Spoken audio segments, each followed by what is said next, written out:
નમસ્કાર વિદ્યાર્થી મિત્રો, ધોરણ 9ની અંદર ગણિતમાં આપનું પહેલું ચેપ્ટરની શરૂઆત નામ છે સંખ્યા પદ્ધતિ. હું કેટલીક માહિતી આપું છું એ બરાબર તમે જોઈ લો તો તરત આપણે સ્વાધ્યાય 1.1 પર જઈ શકીએ છીએ. બરાબર એને સાંભળજો વ્યવસ્થિત. ચાલો, સૌથી પહેલાં જ્યારે તમે બાલ ભવનમાં આવ્યા અને ગણિત શીખવાનો પ્રયત્ન કર્યો તો તમને સ્કૂલમાં શીખવાડ્યું 1, 2, 3, 4, 5 તમે શીખી લીધું. તમે શું? મેં પણ શીખી લીધું. આપણે કોઈ ચર્ચા કરી નહીં. 3 પછી 4, 5, 6 એમ કરીને 100, 101, 102 આ બધું આવ્યા જ કરે. તો ગણિતની શરૂઆત આપણે 1, 2, 3, 4 એમ કરીને શરૂઆત કરી. હવે ધારો કે કોઈ વસ્તુ પડી હોય ને એમ કહેવામાં આવે કે એને ગણી નાખો, તો પણ તમે એમ જ કરવાના 1, 2, 3, 4, 5, 6 10 વસ્તુઓ છે. તો આ છે કુદરતી ક્રિયા, નેચરલ. એટલે આને આપણે પ્રાકૃતિક સંખ્યાઓ કહીશું, નેચરલ નંબર કહીશું, કુદરતી. શરૂઆત જ આપણે અહીંયાથી કરે છે. ગણિતની શરૂઆત જ 1, 2, 3, 4, 5, 6, 7, 8, 9, 10. એટલે તમે બાલ ભવનમાં અથવા તમે ગણિતની શરૂઆત જ અહીંયાથી કરી તો આનું નામ છે સેટ ઓફ નેચરલ નંબર, પ્રાકૃતિક સંખ્યાઓ 1, 2, 3 પછી ડેશ ડેશ ડેશ. આના પરથી હું કેટલાક પ્રશ્ન પૂછી શકું, તરત એનો જવાબ આપી શકું. સૌથી નાની પ્રાકૃતિક સંખ્યા કઈ? તરત તમે મને કહેશો 1. સૌથી મોટી પ્રાકૃતિક સંખ્યા કઈ? તો તમે મને ના પાડશો, ન કહેવાય. કેમ?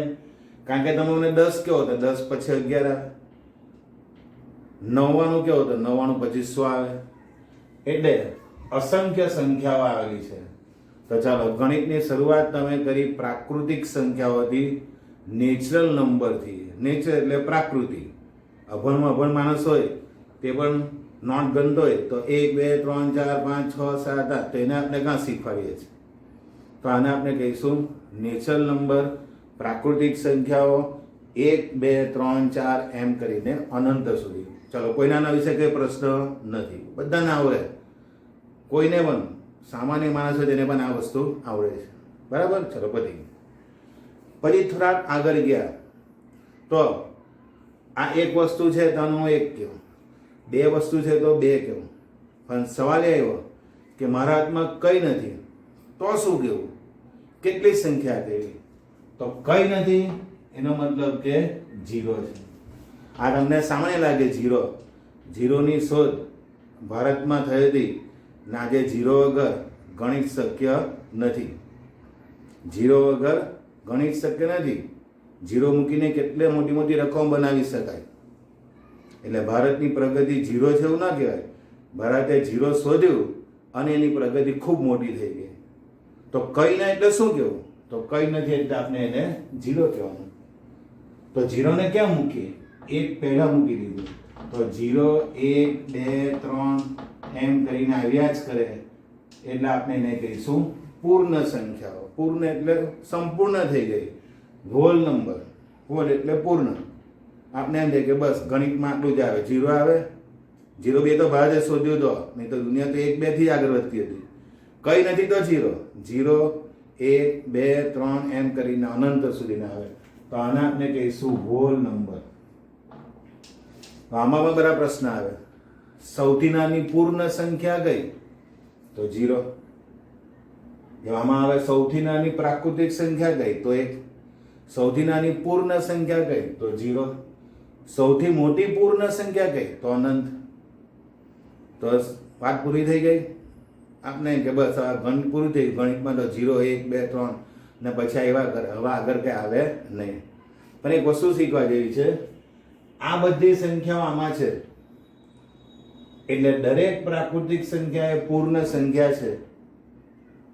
પણ દરેક પૂર્ણ સંખ્યા એ પ્રાકૃતિક સંખ્યા નથી. દરેકમાં ધારો કે હું 0 લઉં તો 0 પૂર્ણ સંખ્યા કહેવાય, પણ પ્રાકૃતિક સંખ્યા ન કહેવાય. એટલે આ બધું પણ તમે શીખતા જજો. દરેક પ્રાકૃતિક સંખ્યા એ પૂર્ણ સંખ્યા કહેવાય, પરંતુ દરેક પૂર્ણ સંખ્યા એ પ્રાકૃતિક સંખ્યા નથી. કારણ કયું? જીરો. જીરો પૂર્ણ ખરી પણ પ્રાકૃતિક સંખ્યા નહીં. ચાલો આપણે સમજી જાય કે આ તો ગણિત થઈ ગયું. 0 1 2 3 4 હવે તો ગણિતમાં કઈ નહીં આવે. એટલે તમે ભણતા ભણતા થોડાક આગળ વધ્યા એટલે તમને શીખવામાં આવ્યું કે 0 1 2 આ બધું તો ચાલ્યા કરે, પણ ઊંધા જાઓ -1 -2 -3 આ બધું પણ આવશે. મેં નવાઈ લાગી કે આ બધી કેવું, તો એના આપણે ઋણ પૂર્ણાંકો કીધા. તો હવે કઈ સંખ્યાઓ બની ગઈ? 0 આવી ગયા, 1 2 3 બધી ધન પ્રાકૃતિક સંખ્યા આવી ગઈ, અને આ બાજુ -1 -2 ઋણ પૂર્ણાંકો પણ આવી ગયા. તો આ તો બધા પૂર્ણાંકો બની ગયા. તો હવે બની ગયું પૂર્ણાંક સંખ્યાનો ગણ, જેને અંગ્રેજીમાં સેટ ઓફ ઇન્ટીજર્સ કહેવાય, જેને જર્મન ભાષામાં આ રીતે જેલન શબ્દથી ઓળખવામાં આવે છે. જેલનનો મતલબ થાય ગણવું. હવે હું તમને આમાં એમ પ્રશ્ન પૂછવા જાઉં કે સૌથી નાની પૂર્ણાંક સંખ્યા કઈ? તો તમે મને ના પાડશો. કેમ? કારણ કે આ બાજુ પણ જો ડેશ ડેશ છે, અનંત. સૌથી મોટી પૂર્ણાંક સંખ્યા કઈ? તો પણ તમે કઈ ન કહી શકો, અનંત. બંને બાજુથી અનંત.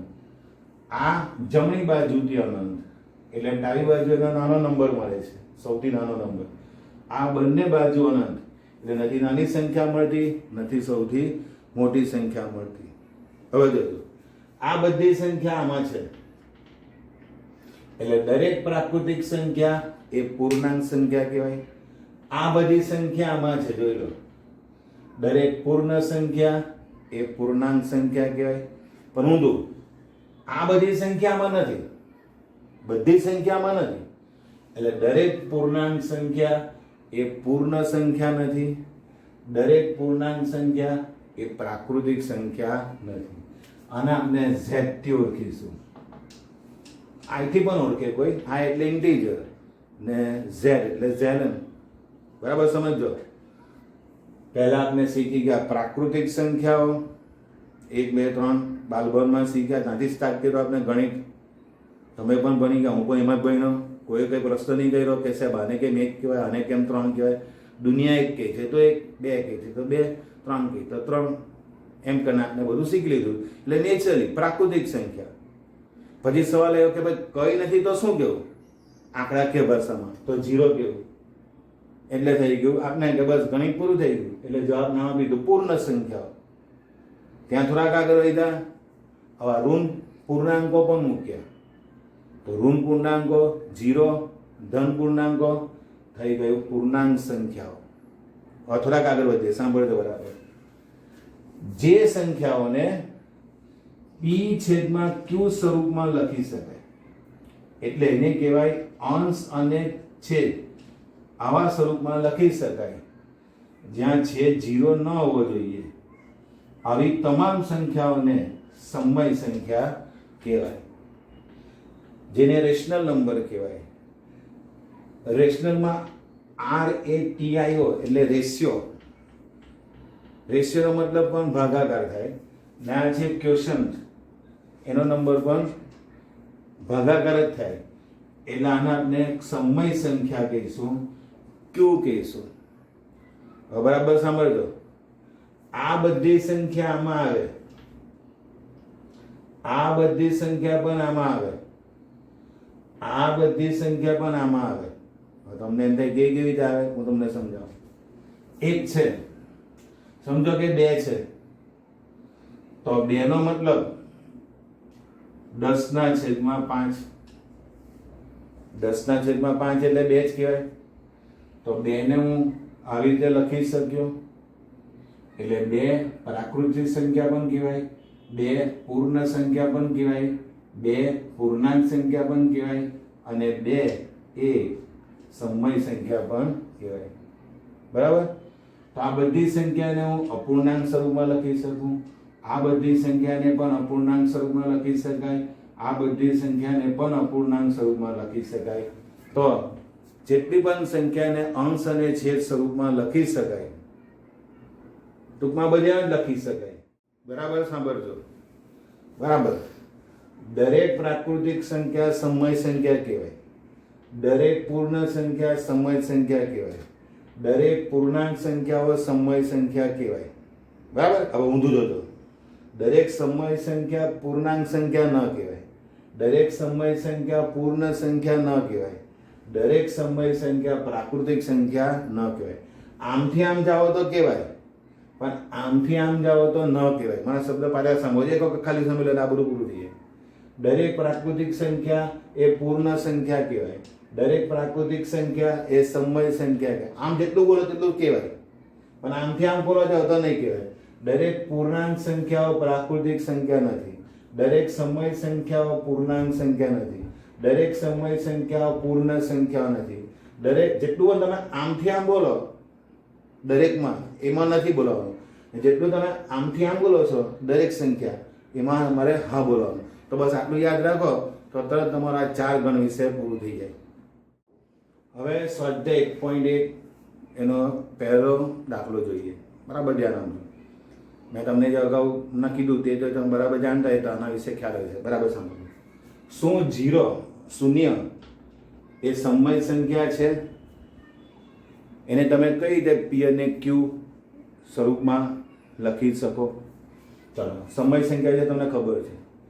જે સંખ્યાને અપૂર્ણાંક સ્વરૂપમાં લખી શકાય, અંશ અને છેદના સ્વરૂપમાં લખી શકાય, તે સમય સંખ્યા છે. આટલું આપને ખબર છે અત્યારે. હવે 0 નો મતલબ 0/2. છેદમાં 0 સિવાય ગમે તે હોય, મારા શબ્દ સાંભળજો, અંશમાં 0 હોય એટલે એનું મૂલ્ય 0 જ કહેવાય. તો 0 એટલે કોણ? 0/2. હવે 0/2 એ આવું સ્વરૂપ થઈ ગયું, અપૂર્ણાંક સ્વરૂપ. એટલે આ સમય સંખ્યા છે. કોઈ વિદ્યાર્થી એમ કે સાહેબ 0 એટલે 0/7. તો કઈ નહીં, 0/7. 0/7 એટલે પણ 0 જ કહેવાય. થઈ ગયું 10/7 p/q સ્વરૂપ. તો આનો જવાબ શું લખવાનો? શું 0 એ સમય સંખ્યા છે? તો હા, તેને p અને p/q સ્વરૂપમાં લખી શકાય તો લખી શકાય. કયા? તો આ રહ્યું 0 એટલે 0/2, 0 એટલે 0/7. તમારે જાતે લખો તો પણ લખી શકાય 0 એટલે 0/11. બીજે 0 નહીં લખવાનું, કારણ કે 0 એ તો અપૂર્ણાંકનું અસ્તિત્વ નથી. તો આ નિયમ બરાબર સાંભળી લો. અપૂર્ણાંકમાં અંશમાં 0 હોય, છેદમાં ગમે તે પૂર્ણાંક હોય 0 સિવાયનો, તો એનો મતલબ 0 જ થાય, શૂન્ય જ થાય. તો આ દાખલો અહીંયા ક્લિયર થઈ જાય છે, કોઈ પ્રશ્નમાં રહેતો નથી. બીજો દાખલો, 3 અને 4 વચ્ચેની 6 સમય સંખ્યાઓ શોધો.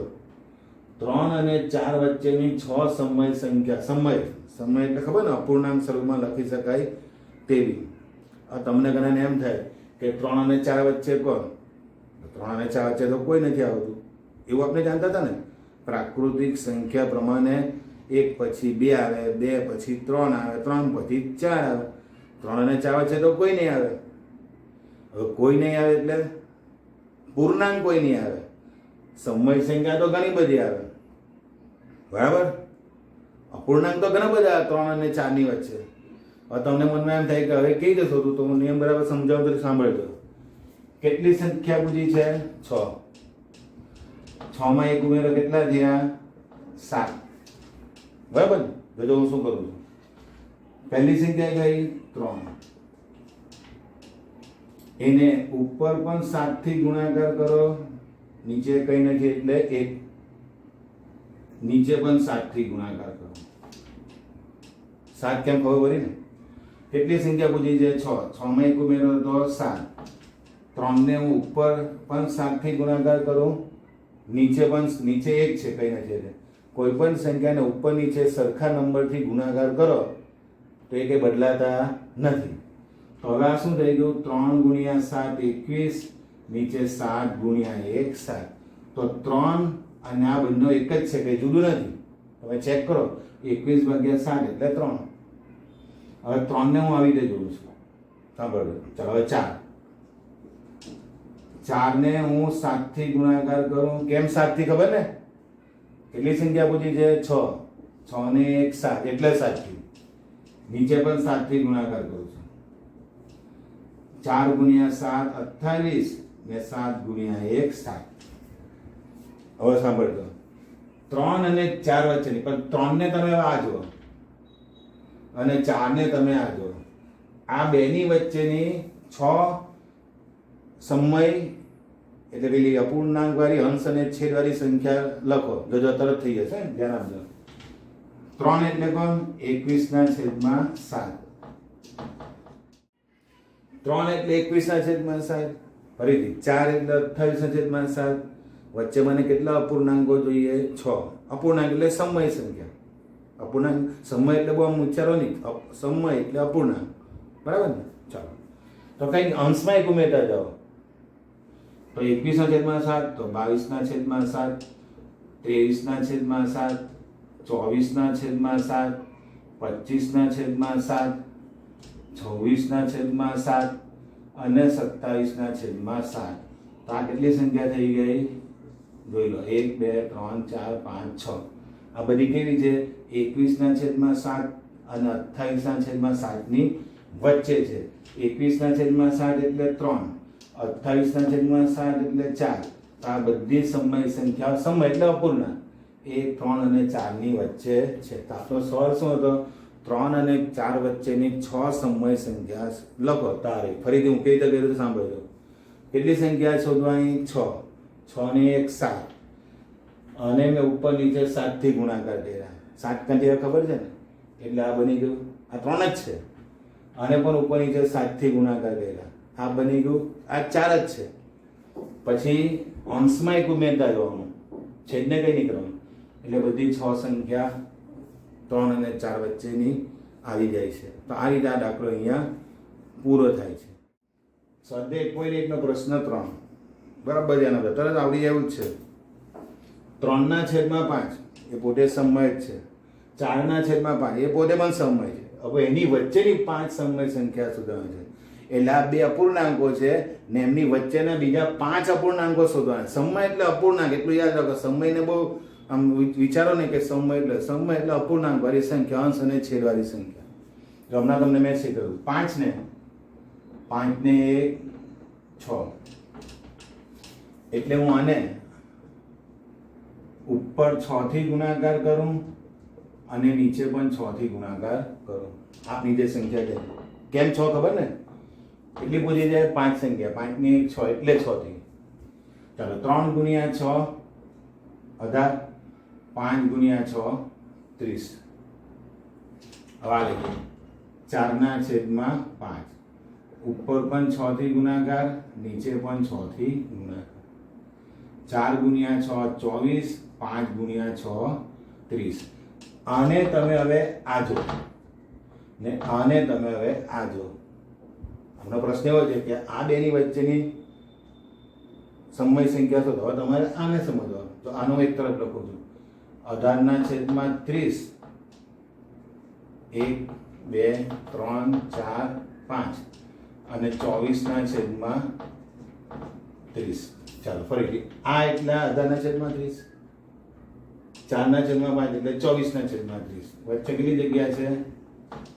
5 જગ્યા છે. જ્યાં આગળ હવે અંશમાં એક ઉમેરતા જાઓ. અંશમાં, છેદમાં નહીં. તો 19 ના છેદમાં 30, 18 ને 19, 20 ના છેદમાં 30, 21 ના છેદમાં 30, 22 ના છેદમાં 30, 23 ના છેદમાં 30, થઈ ગયા 24 ના છેદમાં 30. ઘણી વાર કેટલી સંખ્યા થઈ? 5. હું તમને આવા દાખલા આપીશ હોમવર્કમાં, ધ્યાન આપજો. ફરીથી 2 અપૂર્ણાંકો છે, એમની વચ્ચે 5 અપૂર્ણાંક સંખ્યાઓ લખવાની છે. એમની વચ્ચે આવતી હોય તે કેવી રીતે કર્યું? 5 સંખ્યા, 5 ને 6, ઉપર નીચે 6 થી ગુણાકાર એટલે આ સંખ્યા, ઉપર નીચે 6 થી ગુણાકાર એટલે આ સંખ્યા. અંશમાં એક ઉમેરતા જાઓ, આપોઆપ જ 5 સંખ્યા થઈ જ જવાની છે. તદ્દન સહેલું. ઘણા વિદ્યાર્થીને અપૂર્ણાંક એને અઘરું લાગ્યા કરે, પણ જરા પણ અઘરું નથી. આ રીત જો તમે સમજી લો તો તરત જ તમને ખ્યાલ આવી ગયો છે. આ દાખલો તમને ખ્યાલ આવી ગયો, હું આપીશ હોમવર્કમાં, એટલા માટે. ચાલો, ચોથો દાખલો, સ્વાધ્યાય 1.1 નો છેલ્લો દાખલો. એટલે આજે આપણું અહીંયા સ્વાધ્યાય 1.1 થિયરી સાથે પૂરું થઈ ગયું. ચાલો પહેલા આ જોજો, જે મેં શરૂઆતમાં તમને સમજાવ્યું. પ્રાકૃતિક સંખ્યાઓ ઉપર જ્યાં નીચે આવીએ, પૂર્ણ સંખ્યાઓ, પૂર્ણાંક સંખ્યાઓ, સમય સંખ્યાઓ. પછી મેં તમને એવું શીખવેલું કે ઉપર જ્યાં નીચે આવો તો સાચું, નીચેથી ઉપર જાઓ તો ખોટું. આ જેને ખબર પડે તેને આવા દાખલા તરત આવી જાય. જોજો પહેલું વિધાન, દરેક પ્રાકૃતિક સંખ્યા એટલે n આવ્યા એ પૂર્ણ સંખ્યા છે, ડબલ એટલે ઉપરથી નીચે આવ્યા. દરેક પ્રાકૃતિક સંખ્યા પૂર્ણ છે, ઉપરથી નીચે આવ્યા એટલે સાચું. સાચાનું તો કોઈ કારણ નથી આપવાનું, પણ તમને ખબર પડે એની વાત છે. ઉપરથી નીચે આવો તો સાચું, નીચેથી ઉપર જાઓ તો ખોટું. જોજો દરેક પૂર્ણાંક, પૂર્ણાંક એટલે આપણે તમને ખબર છે પાછું કે આ પ્રાકૃતિક સંખ્યા, પૂર્ણ સંખ્યા, પૂર્ણાંક સંખ્યા, સમય સંખ્યા. ચાલો દરેક પૂર્ણાંક એટલે z એ પૂર્ણ સંખ્યા એટલે ઉપર જાઓ તો w, નીચેથી ઉપર ગયા. દરેક પૂર્ણાંક સંખ્યા પૂર્ણ, નીચેથી ઉપર ગયા એટલે ખોટું. હવે પાછળ અમારે કારણ આપવાનું છે, કારણ કઈ રીતે આપવાનું? તો દરેક પૂર્ણાંક સંખ્યા, તો પૂર્ણાંકમાં -5 આવે એ પૂર્ણ સંખ્યા છે, તો -5 એ આમાં થોડું આવે, આમાં નથી આવતો. -5 આમાં હોય, આમાં નથી આવતું. આ એનું કારણ. ચલો દરેક સમય સંખ્યા પૂર્ણ સંખ્યા, સમય એટલે કઈ q ને પૂર્ણ એટલે w, નીચેથી ઉપર ગયા. દરેક સમય સંખ્યા પૂર્ણ સંખ્યા છે એટલે વિધાન ખોટું. કારણ, કારણ ઘણા બધા છે.